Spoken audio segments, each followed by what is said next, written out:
Alright, so before we look at the number line, let's do our tried and true method of just subtracting fractions.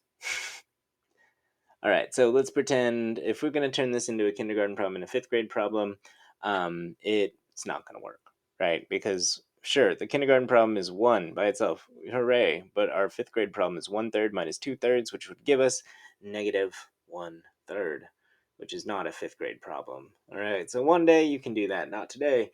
What we're going to do instead is we are going to, instead of making a kindergarten problem and a fifth grade problem, we're going to use our formula whole times denominator plus numerator equals our improper numerator. All right, to change our mixed number into a improper fraction, and then we can just subtract 2/3 from our improper mixed number. All right, so let's go ahead and do that. Our whole number is 1. Oh, I thought I was going to do that in a different color. There we go. Our whole number is 1 times our denominator is 3 plus our numerator is 1. So if you take 1 times 3, you get 3 plus 1, you get 4. So our new fraction is 4/3. We keep the original denominator, right?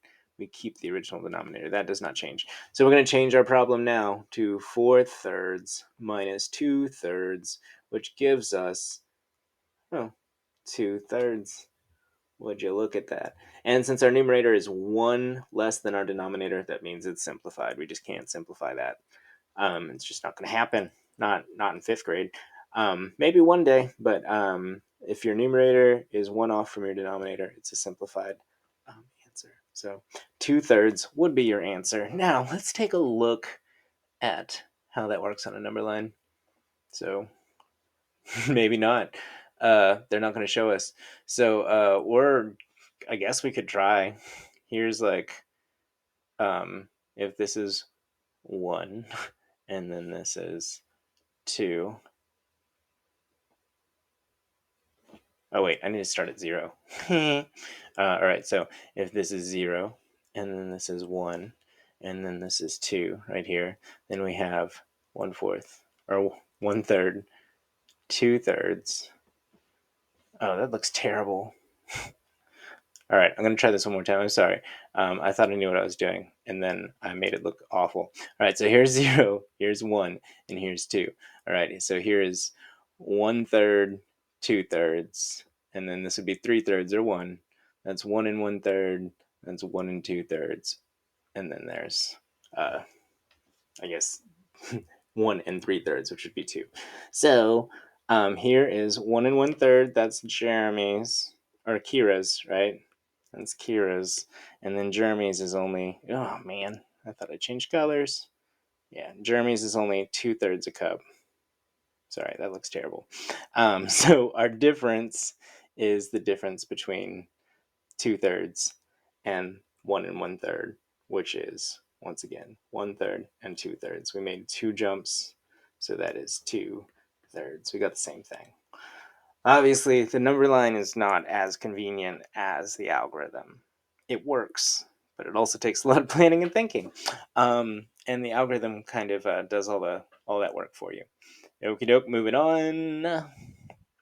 Go ahead and read and reread this one, and then go ahead and rubies this one.